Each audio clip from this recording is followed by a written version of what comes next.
It's nice to see such good attendance here. Um, the countdown has started. We are about 1 week away from a really significant event. I want to let you know that this is a flagstone event, not only for our program, but for the university. On the second day, Thursday, our Executive Vice Chancellor, Elizabeth Simmons, will be giving you a welcome. She would do it on Wednesday, but she has a scheduling conflict. So on Wednesday, you'll hear from our Vice Chancellor of Campus Life, and you will also know that the Chancellor sends his good wishes. This is a really event that the entire university is proud of.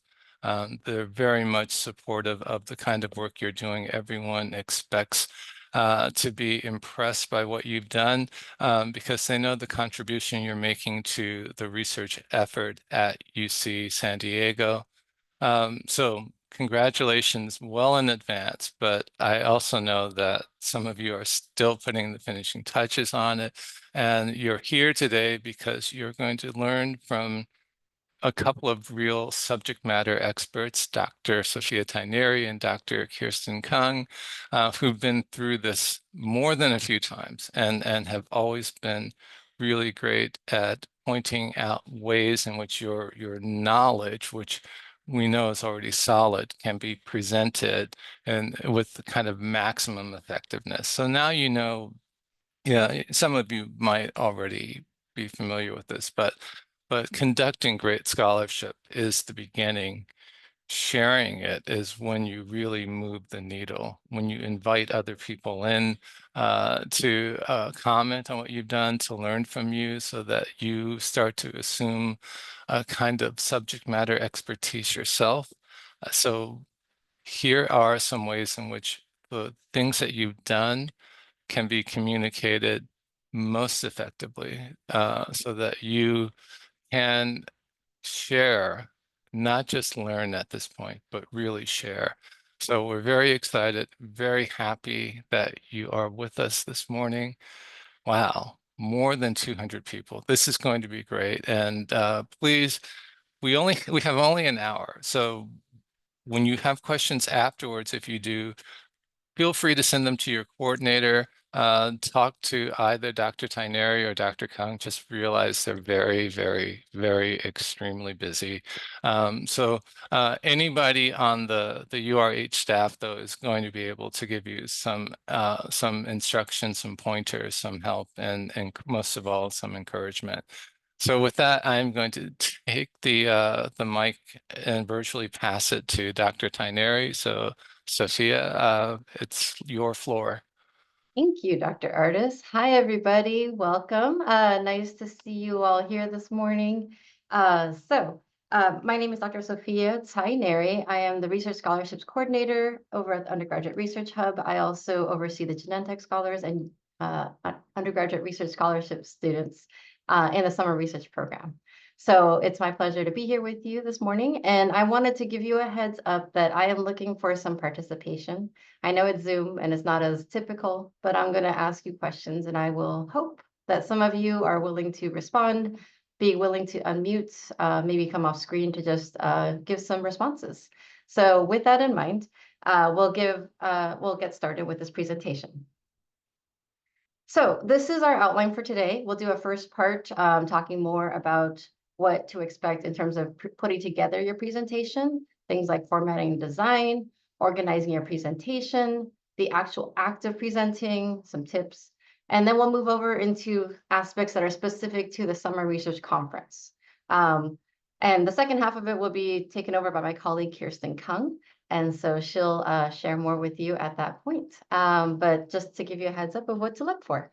So to get started, some tips to just think about as you're putting together your slideshow and you're imagining, what does that look like? How do you format? How do you make it look clean? How do you communicate the information that you want to communicate in the way you hope to get it across to your audience? So When presenting, remember that slides are not really a presentation. Slides guide the presentation. You're giving the presentation, not reading it. Keep the presentation simple. One way to do this is bullet points to highlight key information that you will talk about, such as terminology, demographics, data, findings. So I am asking for your feedback now. That's not something I think is a great way to start a slide. Can someone give me an example or some ideas of how this slide is maybe not ideal? Sure. The slide is really cluttered. Great. Yes, there's a lot of information here. Thank you. The Anybody else? Oh, sorry. Go ahead. The color, the blue color, you can't really see it very well. Right. The contrast is not very good, so it's hard to see it. I see Marco with your hand raised. Yeah, I was also going to comment on the color. Great. But another thing would be just directly reading from the slides, Yes. because people can read better than they can listen to you talk. So at that point, just don't say anything. Exactly. What's the point if you put every single thing on your slide? Okay. Anybody else want to mention something? Yeah, I was gonna say that I find that if you have too much on your presentation slide, I think it's kind of building off what other people said, but your audience is gonna want to read it more than listen to you. So you could be conveying extra information, but instead they're too busy trying to make sure they read all the words on your slides rather than listening. Perfect. Great. I think you hit the major points on this slide, that there's way too much on this slide. There's a lot of words. You're putting full paragraphs or sentences on here. That is not how you put together a slide. So let's take a look over at another slide. This is maybe another way to look at this, presenting the same information. So your slides are not your presentation. Your slides are there to guide you. They are there for an outline. They give the audience something to look at, but the presentation itself is you speaking, what you're sharing with the audience. And so what you'll want is to keep it simple. Bullet points usually help you highlight key information. It doesn't need to give the full entire information that you want to share. You don't need to write the full sentences as we were looking at the last slide. The bullet points just have key terminology, maybe some demographics, data, key findings, but it's phrasings, short, concise bullet points. You'll want minimal text so that the audience can actually pay attention to what you are saying rather than reading all that text all by themselves, just like we were talking about in the last slide. If you have the concise bullet points, they will be able to focus on what you're saying and not so much reading. So if they do have a bunch of text, they'll more likely be paying attention to the slide and reading everything and ignoring what you're saying. Now, there is one exception to this. If you do have interviews or quotes that you are using as part of your data that you are sharing, this can be displayed in full paragraph or sentence form because that is what your data is. You are not trying to share just a piece of it, but you are sharing what did that person or those people say that makes your point that you're talking about with regards to your research. So if it is an interview, if it is some sort of quote, yes, you can pull the full quote there, or at least you can have parts of it there, but you don't need to have it as concise as if you're presenting general information about your topic. Next bullet point. With the images, we recommend you have 1 to 2 graphics per slide. If you have too many charts, it makes it very hard to understand because the data, the description, or even the legend will be very small. So you want to limit that to 1 or 2 images so that you don't have too much information going on. All right. So, and also one last thing with regards to slides, you want to keep the background simple. Here you see a white background and it's very plain. I know that it sounds boring, but we don't need very bright images. You don't want it to be too distracting. So you want a simple background. You can use some color, but relatively simple, straightforward, clean is what you're looking for. And I see there's a raised hand. Yeah, so I was wondering because when I was reviewing the slides with my lab mentor, she mentioned that I should only include images on slides if they are like relevant to what I'm talking about. So some slides that I have don't really have any images. Is that still okay, or do I still have to add an image on each slide? No, it's not required to have an image per slide. I think that if it helps guide what you're trying to describe and share with regards to your research, then yes, you can include it. But as your mentor suggested, you should include only the things that make sense with regards to what you're sharing. With the Summer Research Conference specifically, you only have 12 minutes, maybe 16 if there's 2 of you speaking. And so with 12 minutes, you can't get everything across. You don't have enough time. So you don't want to spend too much time sharing things that aren't relevant. So in my opinion, at least, that you should just share what you think is relevant to your talk. Does that help? Yeah, thank you. Okay, great. All right. Feel free to ask questions as we go along. Happy to answer questions. And we also have time for Q&A at the end. So getting back into this. All right. And then we have another section on formatting and bullet points, design tips. There are things that you can do to control what your audience sees. There's things called animations. If you know how to use them, this is what I'm doing right now, where you can only just see one bullet point, and I can animate to show you another bullet point and go through the whole slide that way. So that is a helpful way to show pieces of your slide so that your audience is focused just on what you're talking about and not everything else. We do recommend that you are consistent in your formatting, in your font, and your bullet points as you are putting together your slides. So if you always have circular bullet points, keep those circular bullet points throughout the presentation. That way it's not a distracting thing where your audience is trying to figure out, is that different? Why is that different? And same thing with the font. You want the font to be relatively boring, but consistent. So if you're using Times New Roman or Arial, Calibri, make those the same throughout. Don't try to change it up so that every slide has a different kind of font or it has some fancy script. The point is not to be beautiful. The point is to get your information across. And if it's changing every single slide or every few slides, it is more distracting to your audience. Now, with regards to the font, I mentioned some of the basic fonts that you'll want to keep. Going back to that idea of keep it simple, you want to use the familiar fonts that people use across the board, something that is easy to read. So as I mentioned, like Calibri, Times New Roman, those sorts of fonts are great. And then one big thing is make sure your size is 18 fonts or larger. This really helps people read your slides.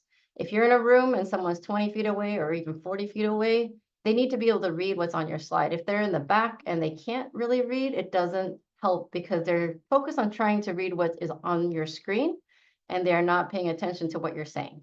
So again, aim for a size that is about 18 or larger.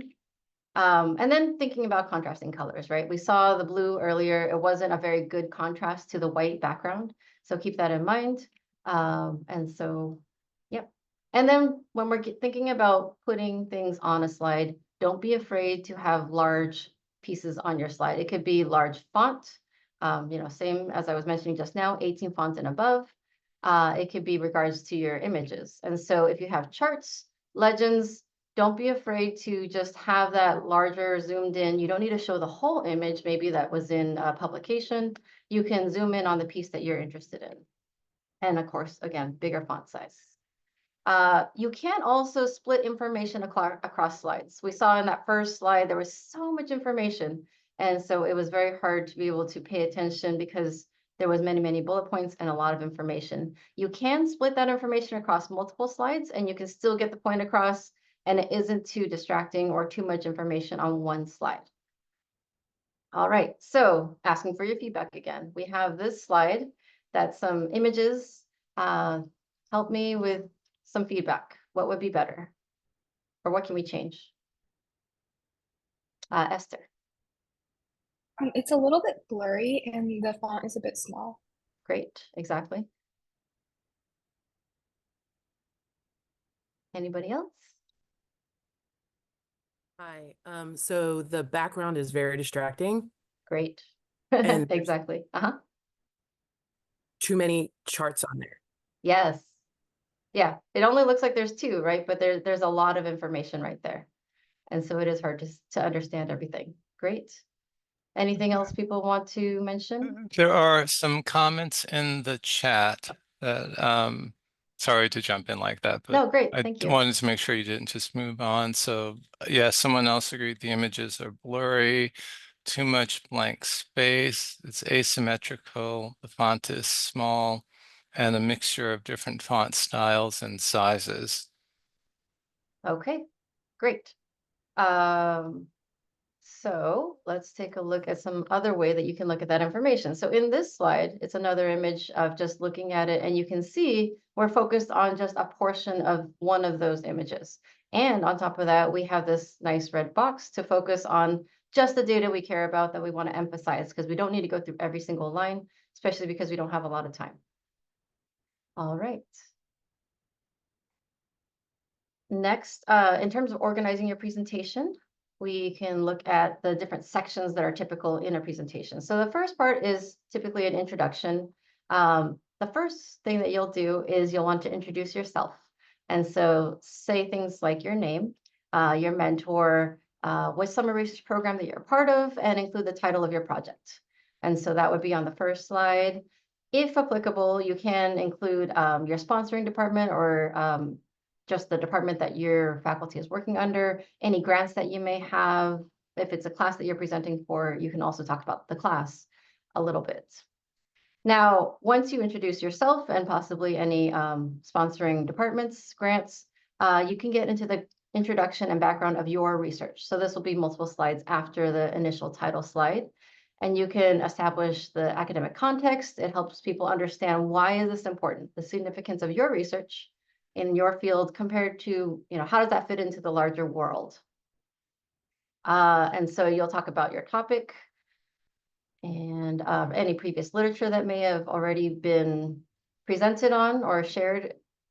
You can talk about your research question or your goal. What is it that you are studying? And why is all of this important? Why should anybody care about this? Okay. In the body, which is the next part of your talk, you'll want to include things such as key content, theoretical framework, if that's something that you utilize in your research, methods, thesis and hypotheses, and results. So going back to theoretical framework, this depends on your field. If you're maybe in ethnic studies, sociology, women's studies, those sorts of areas, you may be utilizing a theoretical framework in your research. And so if you don't know what this is, if you've never heard of this before, most likely it is not typical in your field, so don't worry. And you won't need to include it. But if it is something that you're utilizing, you want to mention that so that people understand what is the lens that you're looking at your research through. Then you can talk about methods. How did you actually do your research? Thesis is your question, and results. What did you get out of this? As a note, if you are in the arts, note that some of this key content area may not fit exactly with your field. You may be discussing other areas. You may have different ways of presenting this work.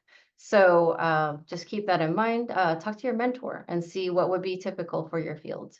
But it is up to you to determine the best way to organize your presentation. You may be an engineer, and the way that engineers present their information is very different from someone who is in the social sciences. And so that is up to you and maybe your mentor to work together and share and organize your information in your presentation in the way that you're looking to do. Think of the story that you want to tell. It's not just, this is the work that I did, but how, what makes it so interesting? And so you are sharing this like you're telling a story about your research. And key concepts, of course. What do you definitely make sure you want your audience to cover? Because again, you only have, say, 12 minutes to cover everything. You need to boil it down to some bare bones so that you get through everything and get to your key points in time within the 12 minutes. What is the most important thing for people to know? And once you start from there, see how quickly you present that, and then expand from there if you have a little extra time. Also, it's important to think about how does that transition between your ideas go from one to another so that it shows the logic that you presented when you were doing your research. All right, and then the last section is your conclusion. And so it's a way for you to summarize your thesis and key points. It's helpful to reiterate how is this important, bring it all the way back to the original slide. How does this fit in with the larger world? And then possibly, if it makes sense, some potential applications. If this can be applied to medicine, if this can be applied to law, show us how is this important to the real world, for people to kind of get a better understanding of what that looks like. If there's any consequences of the studies that you've been doing, you can talk about that. Implications, of course, of what you're working on as well. And then possibly talk about future directions, especially if you have had research that didn't necessarily get to any significant results. You can focus much more on future directions. And then you can talk about next steps, things that you'll do in the near future, as well as much further on if you do this research longer term than just the next few months. Question? Yeah, I know you just briefly mentioned it right now, but if you don't have like the full results yet, can you just like mention what you're looking for or what you expect? Yeah. Okay, Yes, thank you. for sure. All right. And then don't forget that you should also acknowledge your mentors, your faculty, anyone else that has helped you along with your research, the research program that you've been a part of, if you've been part of one this summer, any funding that you've had for your research, and other things that go along with the acknowledgements. You may want to check with your mentors to see if there's anything that you feel you should include in your acknowledgement slide. Afterwards, you can show your references. So all of the different pieces of information that you had, if it wasn't work that you directly did, you should refer to it and then include a slide at the very end with your references. And then, of course, thank the audience. All right. And so at this point, I'll switch it over to my colleague, Kirsten, who will be talking about presenting. Thanks. Hi, everyone. Can you hear me okay? My name is Dr. Kirsten Kung, and I also work at the Undergraduate Research Hub. I'm the coordinator for the UC Scholars Program, and I'm going to be moving on and talking about the presentation itself. So Dr. Taineri did a great job of talking about the types of things that you'll want to include, and now we're going to move to talking more a little bit about how you go about presenting and some of the aspects of that. Next slide, please. Okay, so when you're presenting, some of this we've already talked about. Again, you don't want to just read the slides. Think about when you're going to a talk, what sorts of things make it engaging and exciting to listen to. And so hearing somebody just read the slides is not part of it. Next point. You're going to want to explain each slide. So not only do you not want to read the slide, but you do want to kind of walk people through it. So as you have a slide up there, and this is particularly true if you have graphs or figures or things along those lines, you want to make sure that the audience understands what the point is. So you can you'll have a clicker that will have a little highlighter, and you can do that, or you can just physically go like this and point out the parts of the slide that are of interest or the parts that you're talking about.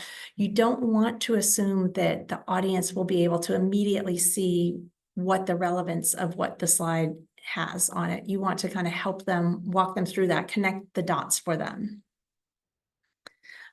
Generally, we recommend planning for about 1 minute per slide, and we'll talk about this a little bit more, but I know Dr. Taineri mentioned the length of time. Individual presenters will have 12 minutes plus 3 minutes for questions, and co-presenters of groups of 2 will have 16 minutes.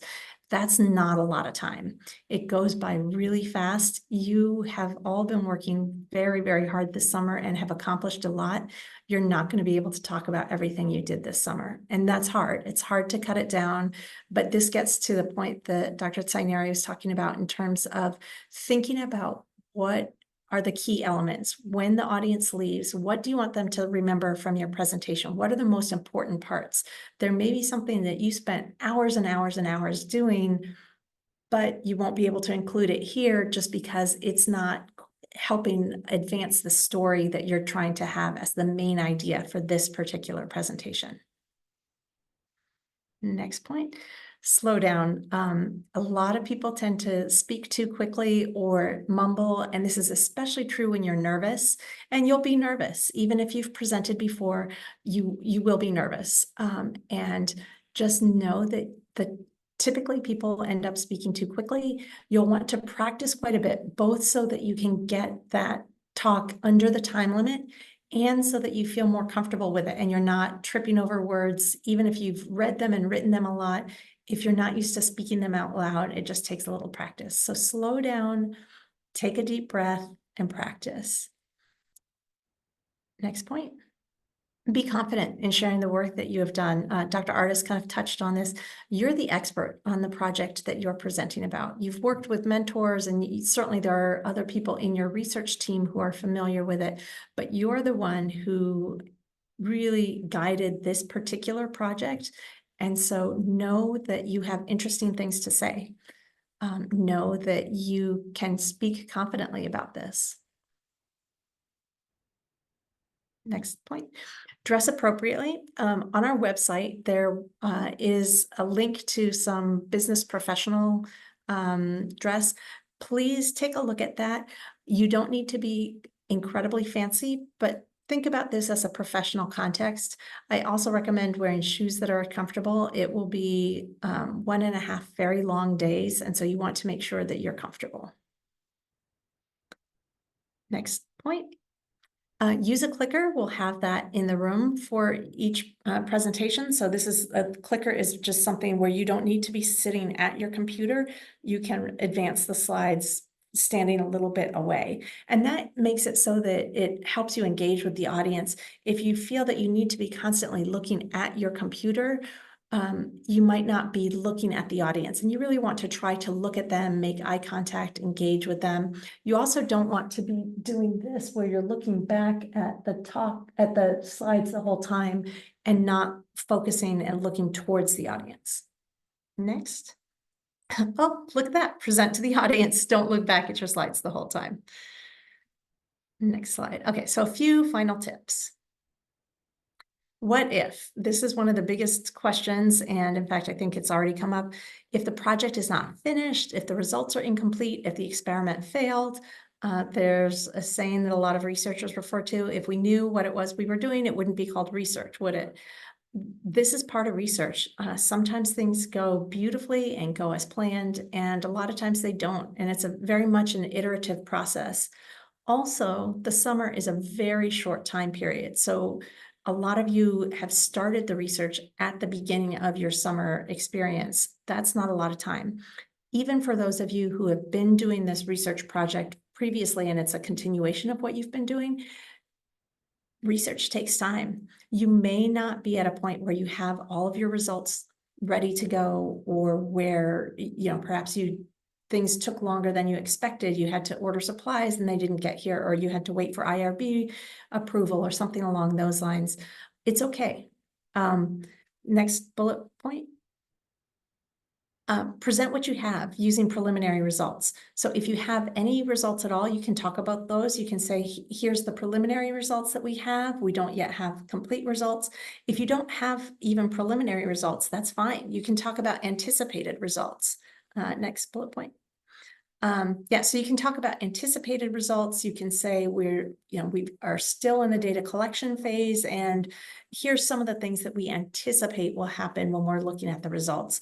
When you designed the study, you probably had a hypothesis in mind. You probably had some ideas about what you would find, and it's okay to talk about that, just being very clear that these are either tentative or preliminary results or anticipated results, not actual data results yet. If your results are not satisfactory or not complete, that's fine too. Explain why. You don't need to go into a long list of excuses or reasons, or, and then we applied to the IRB, and then this happened, and then my computer broke, and then this, and then that. You don't need to go into it in that level of detail, but it's okay to kind of share some of the challenges that go along with conducting research. Discussing potential avenues for future work is great as well.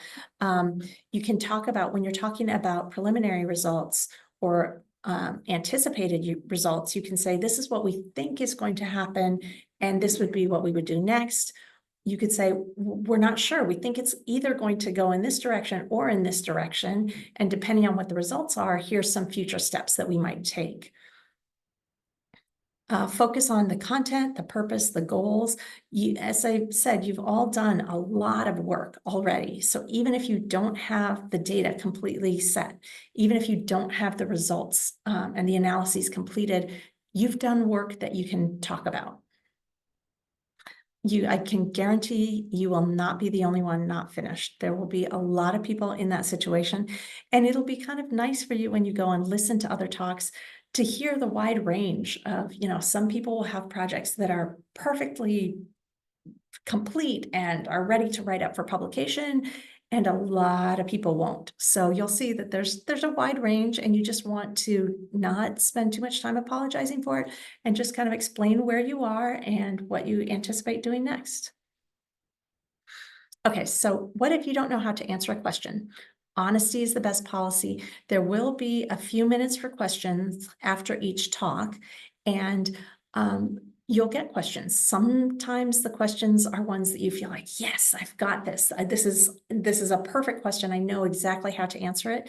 Sometimes it will really catch you off guard and you won't know what to say. And you can just say, oh, thank you for that. I need to think about that a little bit, and I'd like to pursue that in future research. You can say, I really don't know, based on the knowledge that I do have from the background research that I've done and from what my project says, this is what I would think. You can kind of show your thinking pattern. So thinking out loud is fine. You can even ask the person asking the question, like, oh, is there, what do you think? Do you have ideas on that? You can also certainly open the floor to input from colleagues or from your mentors if they're there. Don't hesitate to do that, but also this is your show. Don't feel like you have to defer to your mentor if they're there for every question that's asked. If you already knew all the answers, you wouldn't be doing research. And just know going into it that when people are asking questions, it's because they're genuinely curious and excited about your research. They're not trying to trap you into showing that you don't know something or trying to make you confused. They're excited about what you've shared and it's gotten them thinking. And so kind of assume that any questions that are asked with this, I really like this research, I want to know more, even if it comes across in a very like, well, what about this? Did you consider this? Don't be alarmed if somebody phrases it in a way that is very enthusiastic, I guess, for lack of a better term. The audience really wants you to succeed. Everyone who's there is excited to see undergraduates doing research at this level, and they want to hear about your experiences and what you've discovered. Okay, so some helpful hints and reminders. Please proofread your presentation multiple times.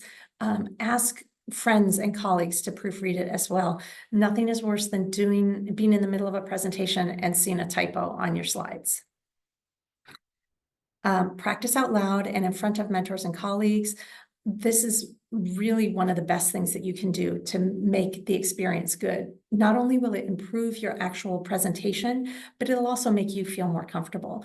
It'll help you get a sense of what the timing is. It'll help if you do it, even if you just practice yourself, set up your Zoom, practice, record it so that you're having that experience. That's great, but it's even better if you can do it in front of mentors or colleagues or friends, because they can then give you feedback in terms of like, oh, this part wasn't as clear as it could have been.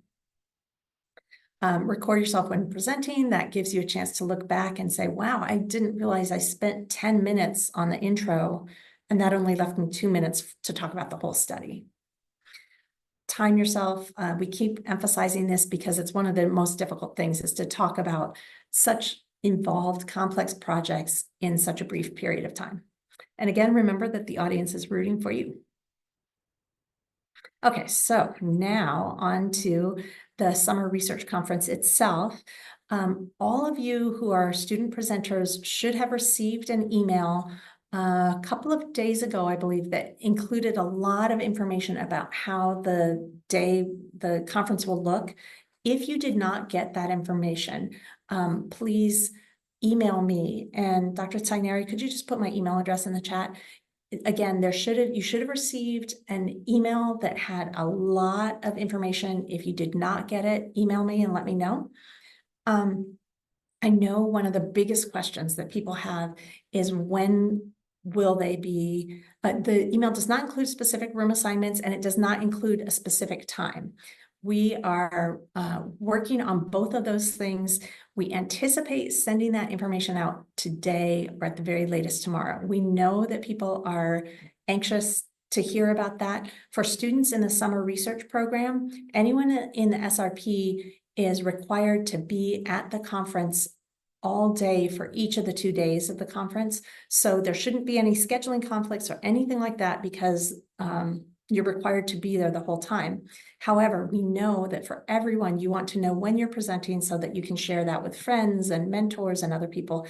We've been working very hard to schedule the over 400 people into panels and get those panels scheduled at a time that take into account all of the various constraints. So that info soon. Here's the conference details. Again, it's on Wednesday and Thursday. There'll be a check-in and breakfast on each day. The breakfast is for student presenters, moderators, and program staff. Unfortunately, we cannot provide meals to other attendees like family members or mentors who are not moderating, but there's a lot of places in the PC. All of the conference takes place in the Price Center on the UCSD campus and in the Student Services Center, which is right next to the Price Center. There's some rooms in the Price Center that have college names, like there's a Marshall room. That's not at Marshall College on the campus. It's in the Price Center.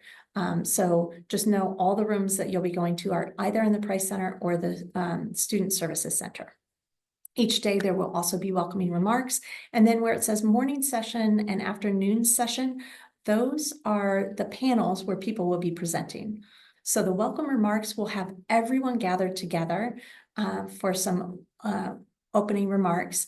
And then you'll break up into individual sessions. We're going to have about 15 sessions going on, or 15 different panels going on. So for morning session 1, on Wednesday, that starts at 9:15, there'll be 15 different rooms that have panels, and each of those panels will have 3 to 4 presenters in it. So when you're presenting, you're not presenting, again, there's over 400 presenters, you're not presenting to a group of 400 people. You'll be presenting in a group with 2 or 3 other presenters, and then typically the audience size ranges from maybe 10 to 30 people. A lot, often mentors come, other students, as I mentioned, the SRP students are required to be there. So we really encourage you to go and listen to other talks. So there will be people there, but you're not presenting to the group of 400. Next slide. So the panels are organized around broad topics and themes. Don't worry if you look at it and it feels like your panel has some talks that really are not that related to yours. We do the best we can to put them into these topics, but sometimes it's a broader topic or theme than what you might anticipate. And we've often had students say that that was one of the best parts of the SRC, was that they were on a panel that seemed to have topics that didn't really match. And then it was so interesting to hear about these various topics and see the connections that were there. Again, there'll be 3 to 4 presentations within each panel. Each presentation for an individual presenter will be 12 minutes long, and then it'll have 3 minutes for questions. And for the co-presenters, the pairs will have 16 minutes total, followed by 4 minutes for question and answer. Arrive early to your session. That will give you a chance to get everything all set and uploaded to the computer that's in the room, and just feel comfortable with the room itself. Each session will, you should also bring your presentation in multiple formats. So bring it on a flash drive, email it to yourself, have it available via Google. You want to kind of anticipate any sort of technical issue that there could be and try to have redundancy. You will exit and enter panels between presentations. So let's say that you're presenting Wednesday morning and Wednesday afternoon, you want to go to a panel and watch. That's fine. And you don't have to stay for the whole panel that you're watching, but we ask that you don't enter a room if there's a speaker in progress. Wait until after that speaker's done, enter between the presentations, exit between the presentations. There will be between the sessions, between like morning session 1 and morning session 2, there's a 15-minute block so that you'll be able to go to a different room if you want. For your own panel, the one where you're presenting, you are expected to stay in your panel in that session for the entirety of that session. So it's not something where you can present and then leave. You need to present and stay there for the remainder of that panel. One of the things that people have sometimes asked is, how do I know when I'm presenting? So I'm in Wednesday panel number 1. It starts at 9:15. I'm the second speaker. How can I tell people about when I'll present? You can kind of calculate it. Again, each individual presenter has about 15 minutes allocated, 12 for the presentation, 3 for questions. So you can kind of see the order that will be listed when you get the listing will be the order that students present in. So that can give you a rough idea of what time you will actually be presenting.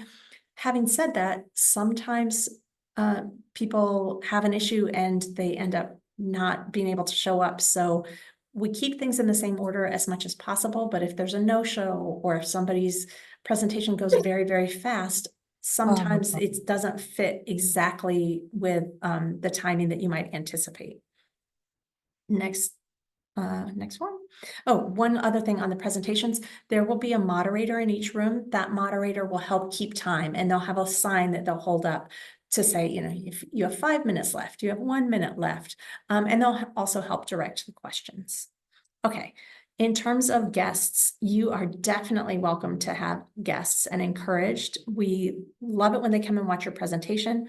We ask that they do register online in advance. That just makes things go much more easily afterward, or when they're checking in. So Dr. Saineri, can you maybe post the link for registration? It's the same link for everything. So if somebody could, if you can have your guests register in advance, that helps. Even if they register in advance, we want them to check in at the Price Center when they get there. That helps us demonstrate how popular this conference is, how many attendees we had. And they can also walk in on the day of and register on the day of, although again, that's just not quite as efficient. For guests, there's not a charge. They don't need to pay a registration fee. As I mentioned, the meals are not included. They don't need to know the session before they register. They're just registering for the whole conference. They can go to just your talk. They can go to a whole bunch of talks, whatever they like. So whether they're going to be there for all of the whole thing, all of Wednesday, half of Thursday, or just your talk, we still want them to register. And it's the same registration process, and they don't need to indicate which sessions they're going to. Visitor parking is available both in the Gilman structure and the South parking structure. Again, we'll send these slides out so you all have links to that. Next slide. The website is src.ucsd.edu. This website has a lot of information, and it includes on the left-hand side, there's a portion that's specific for presenters. So be sure to look not only at the overall website, but then also at the presenters one, because that will then give you the opportunity to make sure you see some of the specific information. The program will be posted soon. We will have a complete program that includes all of the information. Looks like there's something funky going on with the slides. There'll be a complete program that lists all of the information. It'll list the order, it'll list abstracts.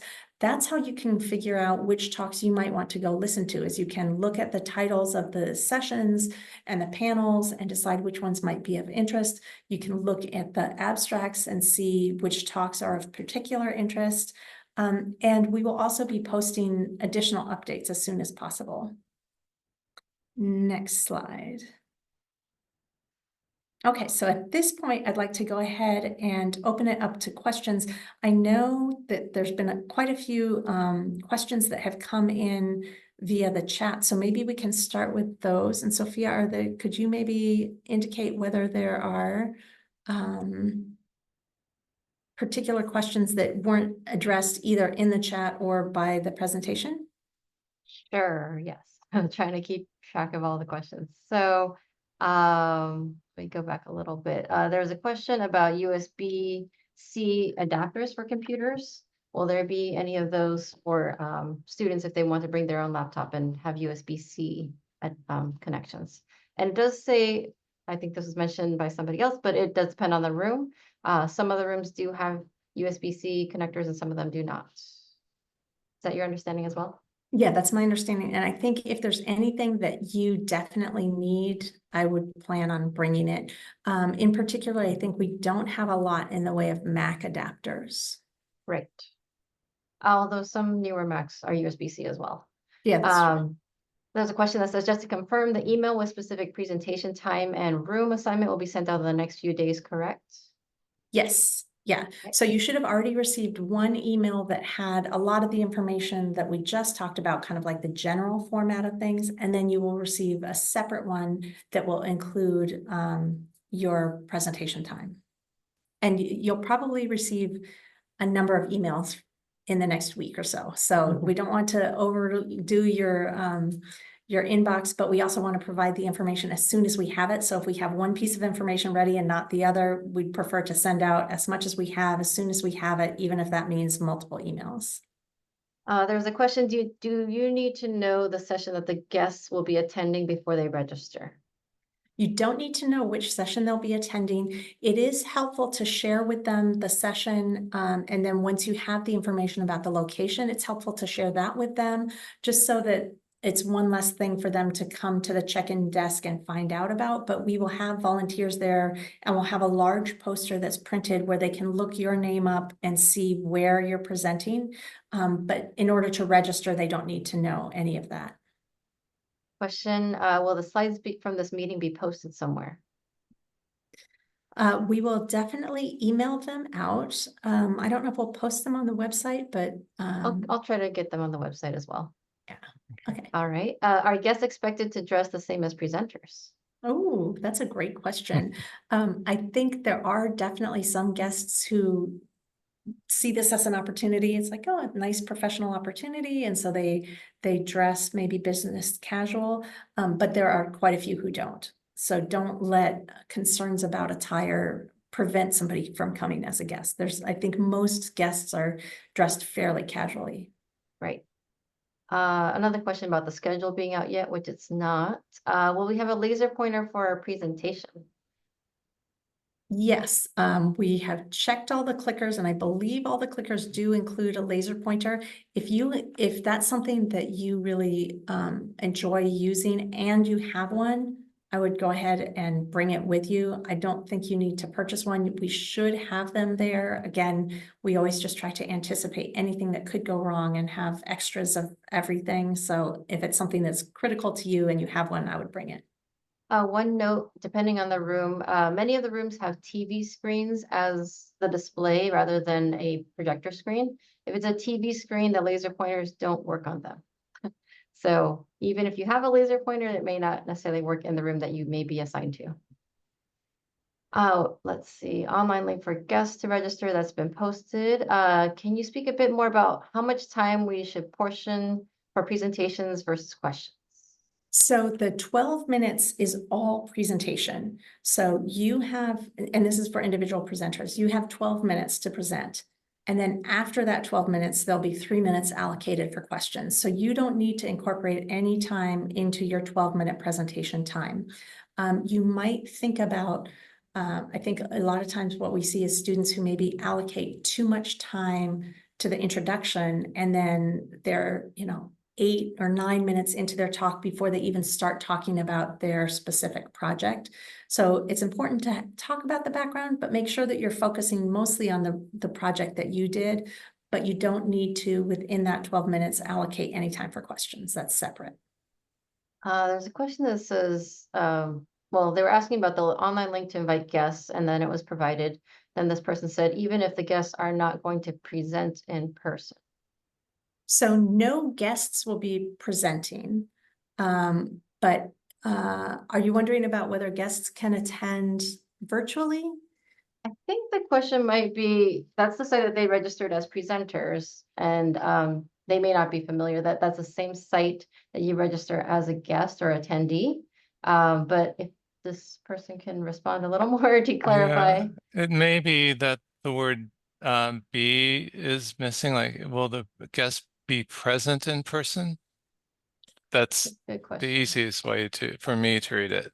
Oh, what if the guest is not in person? And yeah, the student that responded above that said, I don't think it will be recorded on Zoom, which is correct. We are not intending to record these presentations. It will all be in person.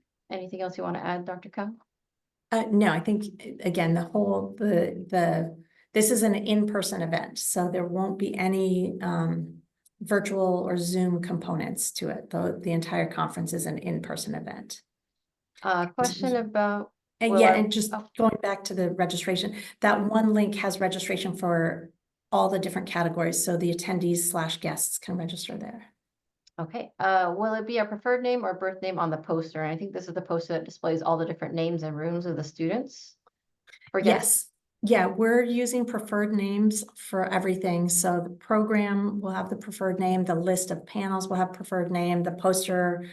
So it'll all be preferred name. If there's somebody who only knows you by your birth name, and you have concerns that they might go look at the poster and not be able to find you, then I would just go ahead and make sure that you provide them with the name and location of where you'll be presenting.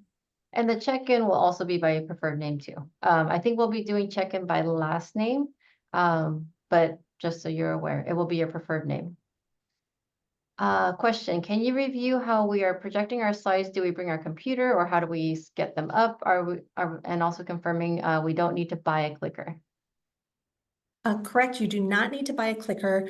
The rooms are equipped with, we will either have a projector there that we bring, or a lot of the rooms already have a projector built in. And so that's what the cords are for. And we should have capability to essentially our computer will be plugged in and displaying on the TV screen or whatever the screen is. And so most students will end up using our computer to present. If you're choosing to bring your own computer, that's when we're talking about, oh, we need to make sure that we have appropriate adapters to get your computer plugged in so that it can display on the projector that will already be there. And I think there was a link given earlier to, if you wanted to check the actual tech that's in each room to see if it has a USB-C adapter or if it's a HDMI adapter to connect to your computer. So if you want to look back through the chat, you should be able to find that. Question, will our presentations be recorded? They will not. Again, this is all in person. If you would like to have somebody record the presentation for you, you may do that. Please don't record somebody else without their permission. But let's say that I'm giving a presentation and I say, oh, Sophia, can you record this for me? I want to send it to my parents later. That's fine. You can do that. Again, just make sure that you don't record anyone else. And I also recommend you kind of give everyone a heads up to just let them know that you will be recording your presentation so they're aware. What do you recommend for the 3 ways to have our presentation? I would say definitely USB, because that way you don't need to worry about any sort of internet issues. And, think about, like, if you suddenly were to go to somebody else's computer and need to bring your presentation up, what would be the fastest way to do it? And if you have to log on to your email address or log on to Google Slides, that takes a little bit of time. But I would say probably USB, emailing it to yourself, and like in a Google Drive or something like that. Great. And then kind of related to that is, what will the transition between presenters be like? You do not, and do you have to submit your slides somewhere before your presentation? You do not need to submit your slides in advance, and we are trying to keep things moving smoothly. So that's why we really want to have it be something where one presenter can finish, have the questions, and then the next presenter can start relatively quickly without having to take a long time to log on to their email and that sort of thing. So having a USB can make that transition faster. If you get to the room in advance and you can load the talk from the USB onto the desktop, that's even better. So just think in terms of what you can do to make it so that when it's your turn, you'll be able to bring your talk up right away. All right. There's a Uh, question about most research papers and verbal presentations include affiliations. If we Right. do not attend UCSD, is our affiliation the summer program, UCSD, or home campus? You want to take that? Yeah, sure. So you can actually write that all three of them on your slides to mention where you did the research, what your home campus is, and if the research is here at UCSD, that makes sense that you can affiliate with that. But also, if your research was at another campus, you mentioned that campus. So it can be any of those, and all of them potentially. Yeah. Yeah, I think There was a question I got directly that asked, several of us have class registration during the conference. Will we be able to step away to take care of this?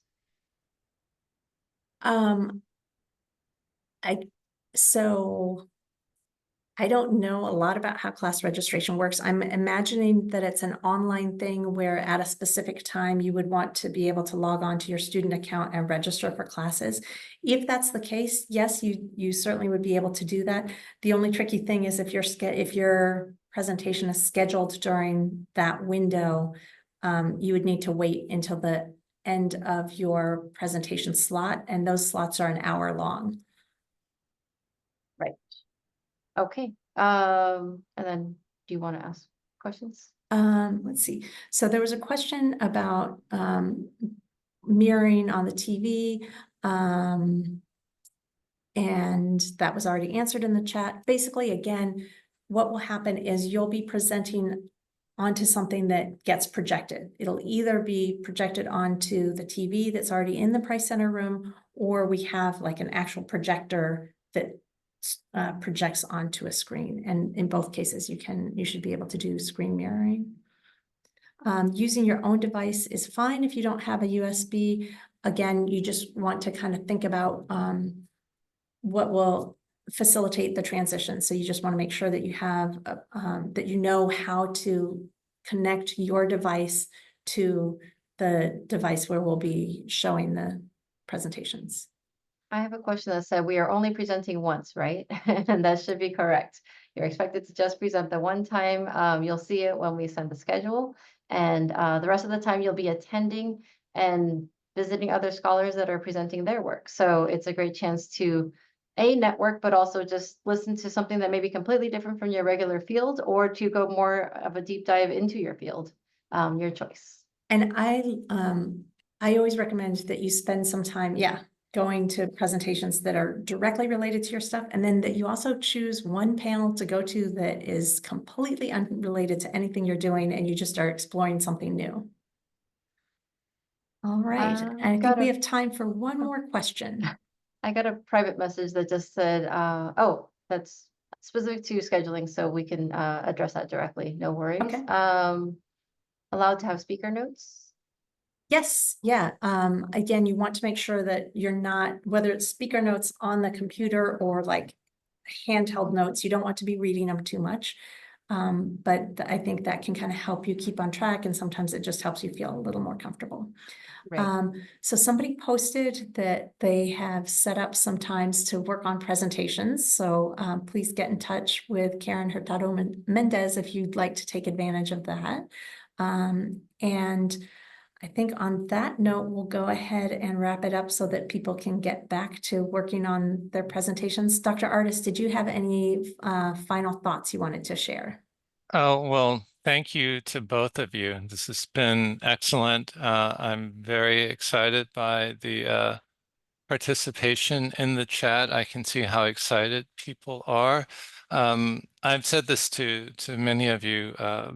There's no reason why all this work that you've put in during the summer needs to end after this program's over.